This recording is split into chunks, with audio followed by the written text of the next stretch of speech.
Hello friends, welcome back to study कर। मैं हूं आपका दोस्त प्रभाकर। तो दोस्तों, आज हम डिस्कस करेंगे 14 जुलाई 2022 के मोस्ट इंपॉर्टेंट करंट अफेयर्स के क्वेश्चन जो कि आपके एग्जाम के लिए बहुत ही जरूरी होंगे। तो दोस्तों, आप इस लेक्चर को लास्ट तक जरूर सुनिएगा, बहुत ही ध्यान से सुनिएगा, बहुत ही केयरफुली सुनिएगा। दोस्तों, लास्ट में आपसे कुछ क्वेश्चन पूछे जाएंगे तो उनके आंसर आप कमेंट बॉक्स में जरूर दीजिएगा। अगर आपको रिवीजन करने में परेशानी आती है तो आप इसका पीडीएफ भी डाउनलोड कर सकते हैं हमारे टेलीग्राम चैनल से।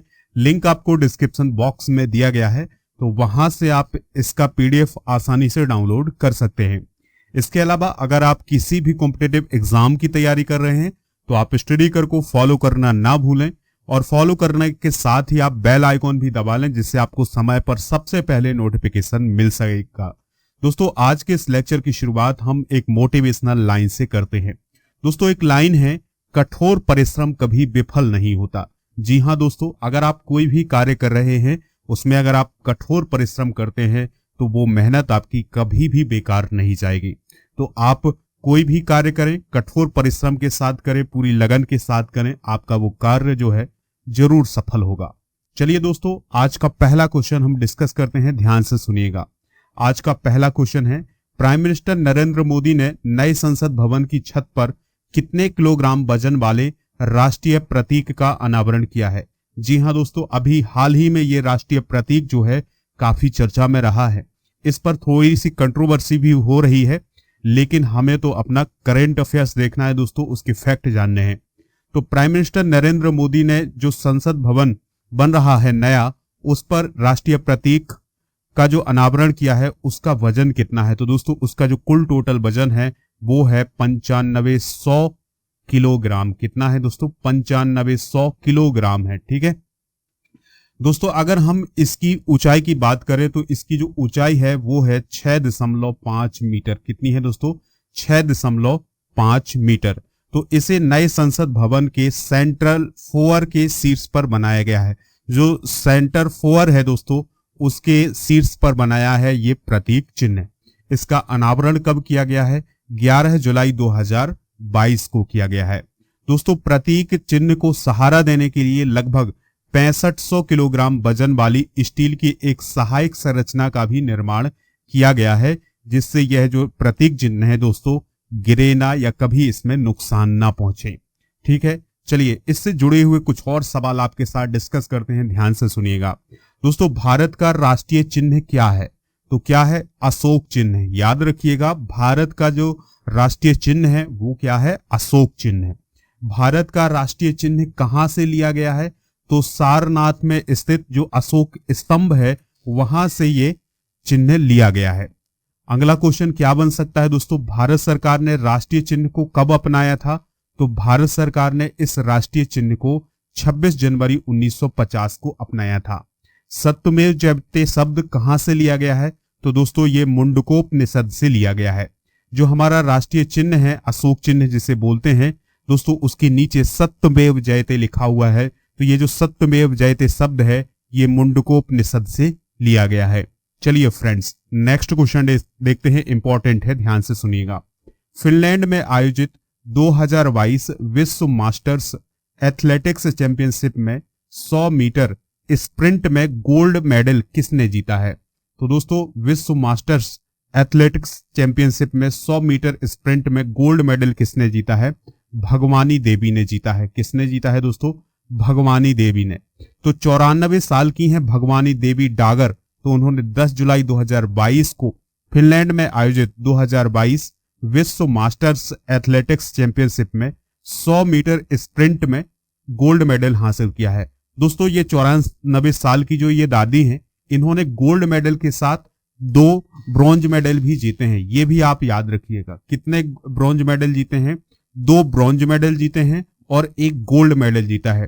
तो दोस्तों, ये जो दादी है 94 साल की, ये पूरे भारत के लिए एक इंस्पिरेशन बन गई है कि वो इतने साल में भी इतनी फिट हैं कि उन्होंने ये स्पर्धा जो है 100 मीटर की जीती है।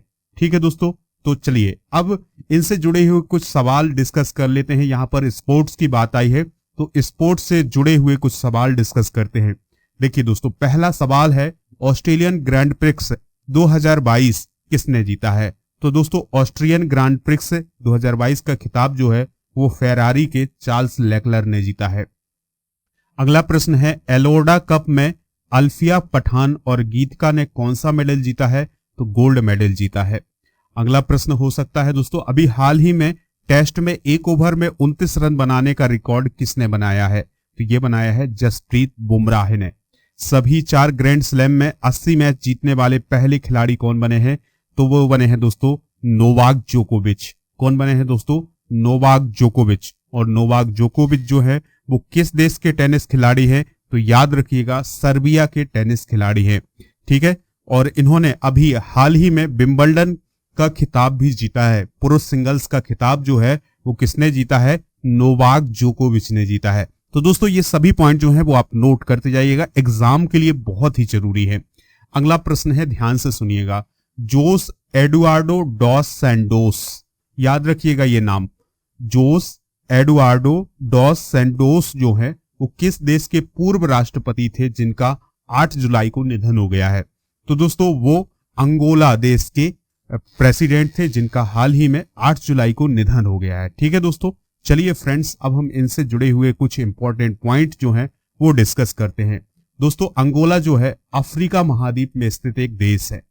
ठीक है दोस्तों, तो अंगोला के सबसे लंबे समय तक राष्ट्रपति के रूप में काम करने वाले व्यक्ति कौन है? जोस एडुआर्डो डॉस सैंटोस। ठीक है, तो इनका 8 जुलाई 2022 को 79 साल की उम्र में निधन हो गया है।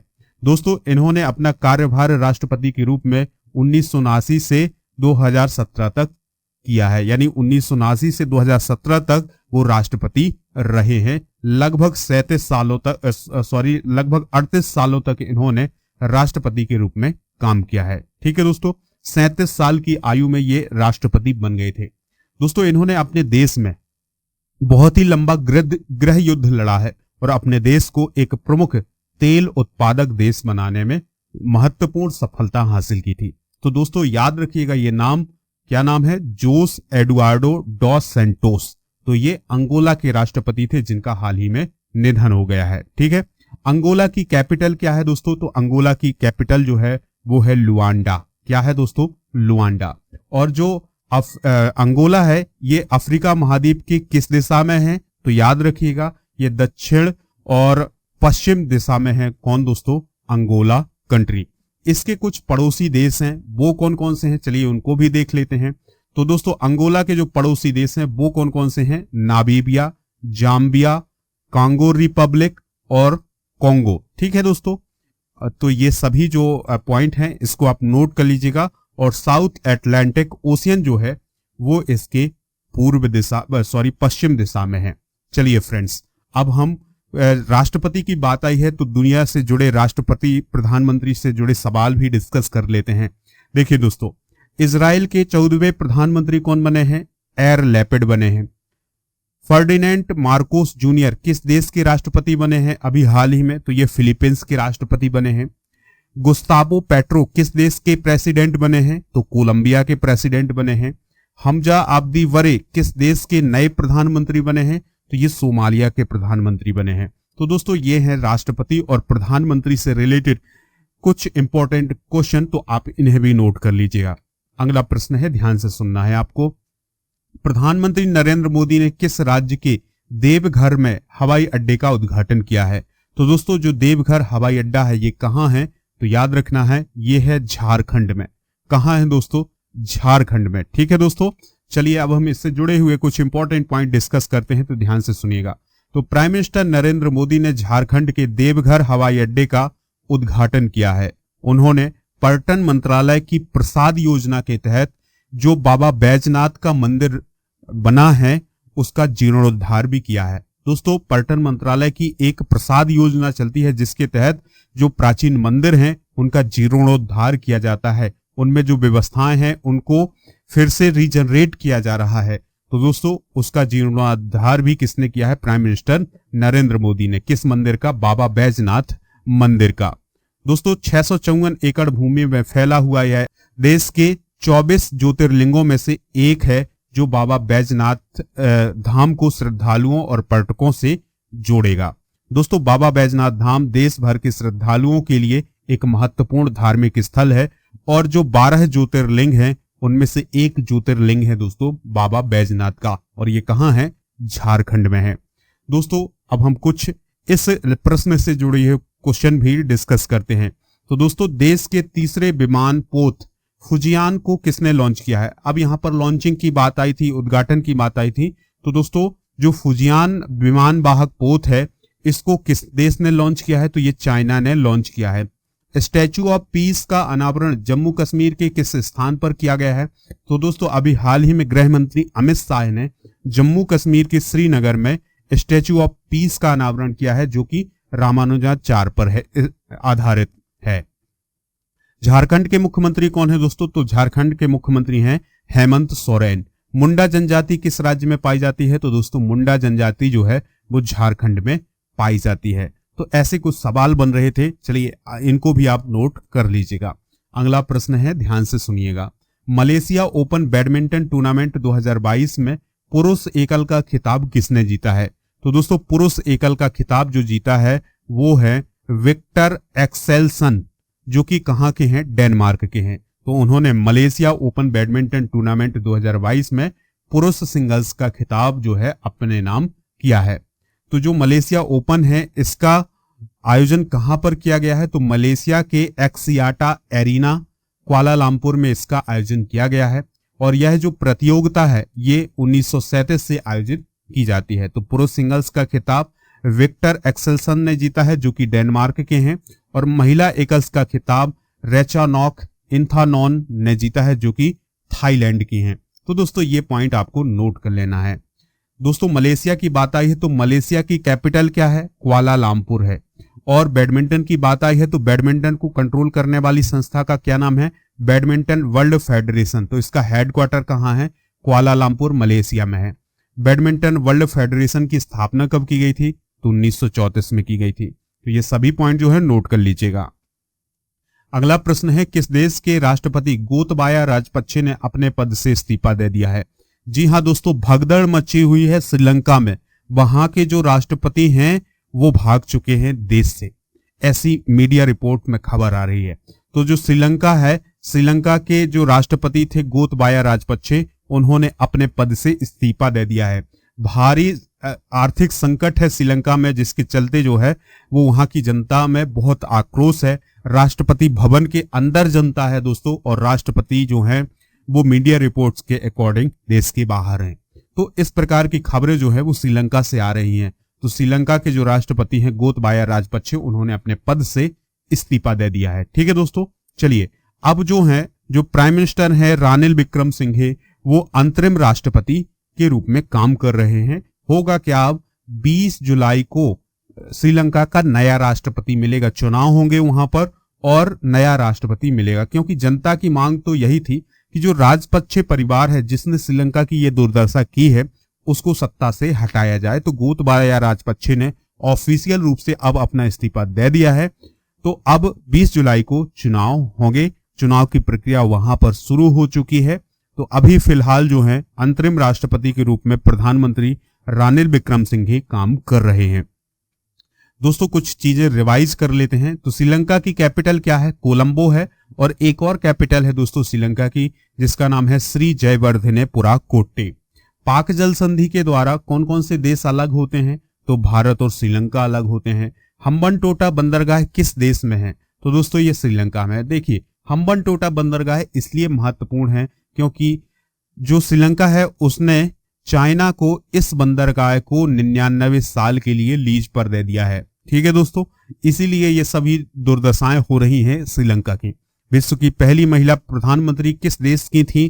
तो वो थी श्रीलंका की। नाम क्या था इनका? श्री मावो भंडारनायके। क्या नाम था? श्री मावो भंडारनायके। चलिए फ्रेंड्स नेक्स्ट क्वेश्चन डिस्कस करते हैं, ध्यान से सुनिएगा। जॉनी वेरेस्टो किस देश के क्रिकेटर हैं जिन्हें हाल ही में ICC player of the month चुना गया है? तो ICC player of the month का अवार्ड अभी हाल ही में दिया गया है जून माह का। किस माह का दोस्तों? जून 2022 का। तो ये जो जॉनी वेरेस्टो हैं ये इंग्लैंड के हैं और इन्हें प्लेयर ऑफ द मंथ का अवार्ड दिया गया है जून माह का।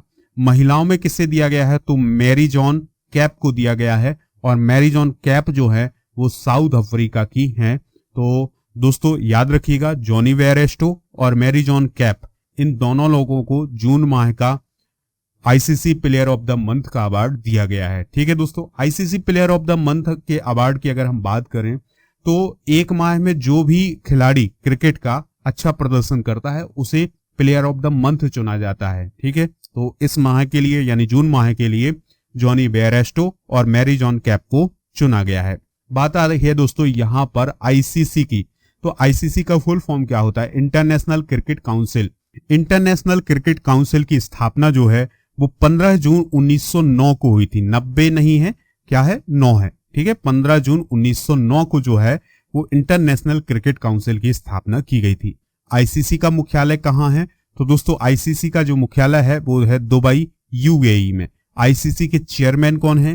तो ग्रेग बार्कले हैं। कौन है दोस्तों? Greg Barclay. आईसीसी के सीईओ कौन है? तो वो है जियोफ एलार्डिस। तो ये सभी पॉइंट जो है वो आप नोट कर लीजिएगा। नेक्स्ट क्वेश्चन देखते हैं, लास्ट क्वेश्चन है ये हमारे लेक्चर का, ध्यान से सुनिएगा। नारायण कुमार को किस देश का order of the rising sun पुरस्कार प्राप्त हुआ है? वेरी वेरी इंपॉर्टेंट क्वेश्चन होगा। तो दोस्तों जो नारायण कुमार हैं उन्हें order of the rising sun पुरस्कार जो है वो किस देश का दिया गया है? जापान का दिया गया है। किस देश का दोस्तों? जापान का। ठीक है, तो जापान और भारत के बीच आर्थिक संबंधों को मजबूत करने के लिए उन्हें order of the rising sun, gold and silver star का पुरस्कार दिया गया है। किसे दिया गया है? नारायण कुमार को। और नारायण कुमार जो है वो सनमार ग्रुप के वाइस चेयरमैन है। कौन है दोस्तों? सनमार ग्रुप के वाइस चेयरमैन। दोस्तों यहां पर बात आई है जापान की, तो जापान से जुड़ी हुई कुछ सवाल जो है वो आपसे डिस्कस करते हैं। शिंजो आबे किस देश के पूर्व प्राइम मिनिस्टर थे जिनकी अभी हाल ही में गोली मारकर हत्या कर दी गई है? तो ये जापान के थे। टोक्यो ओलंपिक 2020 का आयोजन किस देश में किया गया? जापान में किया गया। जापान के वर्तमान प्रधानमंत्री कौन है? फुमियो किसीदा हैं। कौन है दोस्तों? फुमियो किसीदा। अभी इलेक्शन हुए हैं कहाँ? जापान में। तो जो फुमियो किसीदा हैं और जो शिंजो आबे थे उनकी पार्टी एक ही है, तो इनकी पार्टी ने जबरदस्त जीत हासिल की है। जापान की संसद को क्या कहा जाता है? तो दोस्तों जापान की संसद को डायट कहा जाता है। तो ये सभी पॉइंट जो है नोट कर लें, एग्जाम के लिए इस प्रकार के क्वेश्चन जो हैं अक्सर पूछे जाते हैं। अब आपसे कुछ क्वेश्चन पूछे जा रहे हैं तो उनके आंसर आप कमेंट बॉक्स में जरूर दीजिएगा। फर्स्ट क्वेश्चन है, राष्ट्रीय प्रतीक चिन्ह को अपनाया कब गया था? आईसीसी का मुख्यालय कहाँ है? मलेशिया की राजधानी क्या है? तो इन तीनों प्रश्नों के आंसर आप कमेंट बॉक्स में जरूर दीजिएगा। लेक्चर अगर आपको पसंद आया हो तो आप इसे लाइक कर दें और शेयर कर दें सभी दोस्तों को सभी सोशल मीडिया प्लेटफॉर्म पर। जय हिंद, वंदे मातरम।